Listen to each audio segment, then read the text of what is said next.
미국이 우크라이나에 보내기로 약속했던 패트리어트 미사일과 호주에 판매하기로 했던 핵 잠수함을 돌연 중단, 보류하면서 국제안보 지형이 흔들리고 있습니다.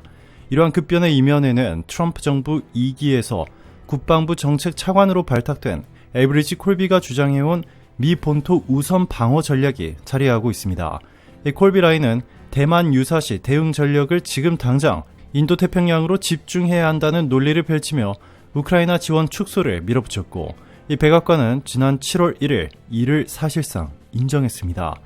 유럽 동맹국들은 사전 조율 없이 결정이 내려졌다며 충격을 표현했지만 방위비 5% 증액 요구에 순응하는 것 외엔 뾰족한 대응책이 없는 실정입니다. 이 콜비의 오른팔 알렉산더 벨레스 그린이 헤리테지 재단 보고서를 통해 2027년 중국의 대만 침공 가능성을 경고한 뒤 곧장 차관보로 승진하면서 정책 추진력은 더욱 강해졌습니다. 미 국방부 내부조차 독단적 결정이라는 불만이 나오지만 이 트럼프 행정부는 아직 국가안보 보좌관마저 공석이라 제동장치가 부실한 상태입니다. 이 콜비파는 미국이 세계 경찰이 아니라 이익 우선순위를 선별해 방어해야 한다고 강조하며 유럽보다 대만, 우크라이나보다 중국이라는 서열을 분명히 하고 있습니다. 이 같은 조정은 동북아 전략 구상에도 연쇄 파장을 일으키고 있습니다. 이 대만과 일본은 한국이 동북아 안보의 구심점이 돼야 한다라는 다소 황당한 주장을 공개적으로 내놓고 있습니다. 이 대만 군사 전문가들은 방송에 출연해 한국 육군과 K9 자주포가 중국 상륙부대를 견제할 최적 전력이라고 치켜세우며 한국 지상군이 대만에 투입될 가능성을 기정사실화했습니다. 일본 정무대사도 한국의 60만 대군이 중국을 묶어야 한다라는 발언으로 힘을 실었습니다. 그러나 한국 안에서는 휴전국이 북러를 동시에 경계하는 처지의 해외 파병은 현실성 제로라는 반응이 지배적입니다. 대만 언론이 제시한 이상적 참전 시나리오는 미국 공군이 관기지에서 즉각 투입되고 일본 해저대가 해상 교통로를 장악하며 한국 육군이 대만 본토 상륙을 저지한다는 구도입니다. 하지만 일본은 미군의 보급부대 전진 배치 요청조차 거부하며 대만전 개입에 소극적 태도를 보이고 있습니다. 일본 여론 역시 대만전 참전 반대가 절대 다수인 것으로 나타났습니다. 결국 대만이 한국에 지나친 기대를 거는 형국이지만 한국 내에서는 상륙 저지는 피해가 극심한 임무인데 왜 우리가 맡아야 하느냐라는 반발이 강합니다. 한국이 실제로 대만전에 개입할 경우 한반도 전선 공백이 생기고 러시아, 북한, 중국의 협공 가능성이 높아진다는 점도 간과할 수 없습니다. 최근 러시아가 북한과 포괄적 군사 조약을 체결한 데다가 이 중국도 대만 해협 긴장을 고조시키는 상황에서 한국은 오히려 자국 방어력을 최우선으로 강화해야 한다는 목소리가 커지고 있습니다. 미국이 한국을 동북아의 린치핀으로 규정한 배경도 바로 이러한 지정학적 압력 때문이며 한국 정부는 주변국을 과도하게 자극하지 않는 이 절제된 억제 전략을 유지하려 합니다. 그럼에도 미국과 나토 그리고 일부 아시아 국가들은 틈만 나면 한국산 포탄, 자주포, K2 전차 지원을 요청하고 있습니다. 이는 한국이 전시에도 충분한 재고를 확보하고 있느냐는 근본적 의문으로 이어집니다. 평시 기준으로 보유량이 많아 보일지 몰라도 유사시 한반도는 초단기에 대규모 물량이 소모되는 고밀도 전장으로 변모합니다. 실제로 한국 국방부는 K9 자주포와 155mm 포탄 생산 라인을 최대한 증설해도 전시 소모 추정을 충족하기 어렵다는 내부 분석을 가진 것으로 알려져 있습니다. 결국 한국이 선택할 수 있는 현실적 대안은 선제적 무장 증강과 동맹 다변화입니다. 이미 한국은 KF-21 전투기, 잠수함 발사 탄도미사일, 고위력 장사정포 등 자주 국방 역량을 확대하며 미국과의 미사일 지침 해제 이후 사거리 제한이 없는 로켓 개발에도 착수했습니다. 동시에 폴란드, 사우디아라비아 등 방산 수출국을 넓혀 생산 기반을 유지하면서 이 북중러 삼각 압박에 대비한 전략적 완충지대를 확보하고 있습니다.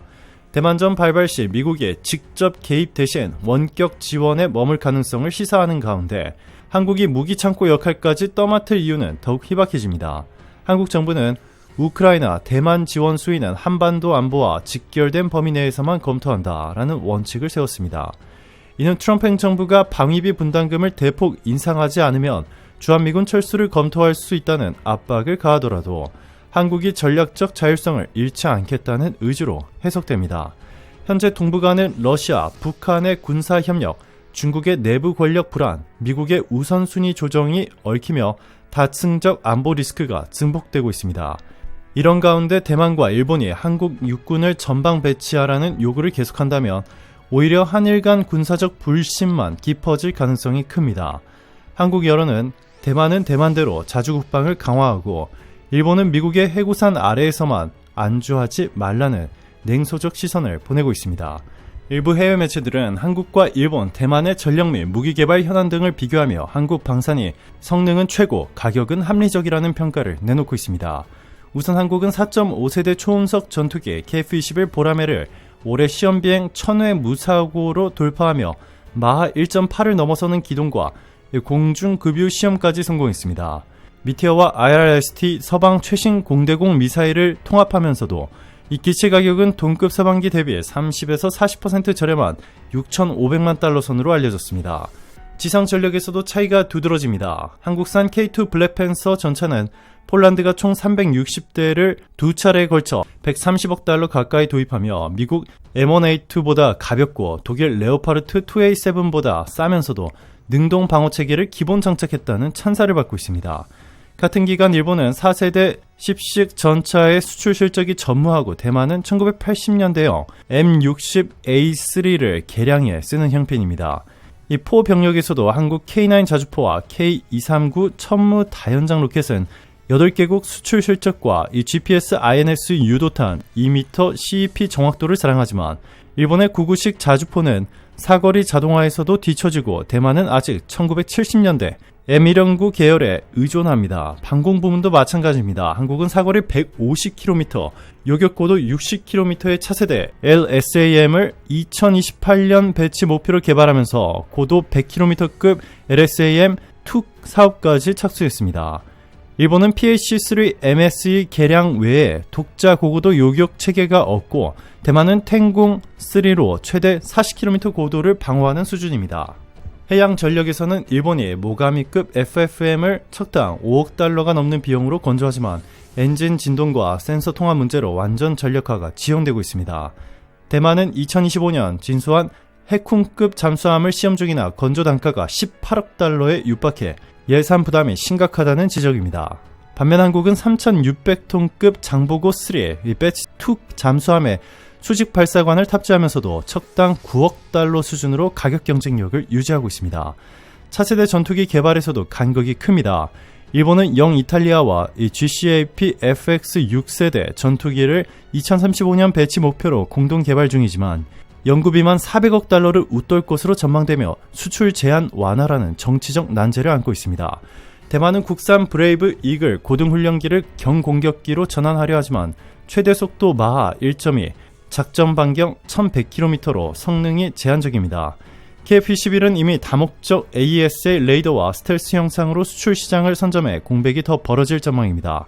해외 분석은 운용 유지비에서도 한국이 앞선다고 지적합니다. KF-21은 F-35 대비 시간당 유지비가 절반 수준이고 K2는 연료 효율이 독일 레오파르트보다 30% 높습니다.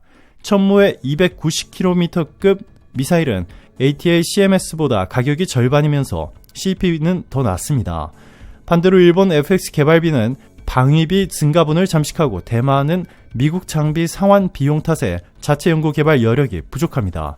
결과적으로 최소 비용, 최대 효율이 필요한 나라들은 한국 무기를 우선 검토하고 있으며 LSAM-2와 KF-21 양산이 본격화되는 2030년대 초에는 한국이 동북아 방공기갑 체계를 주도하며 일본과 대만이 한국의 도움을 요청하는 상황이 올 것임에 틀림없다고 해외 언론들은 입을 모으고 있습니다. 오늘도 감사합니다. 최고로 멋진 하루 보내시길 바랄게요.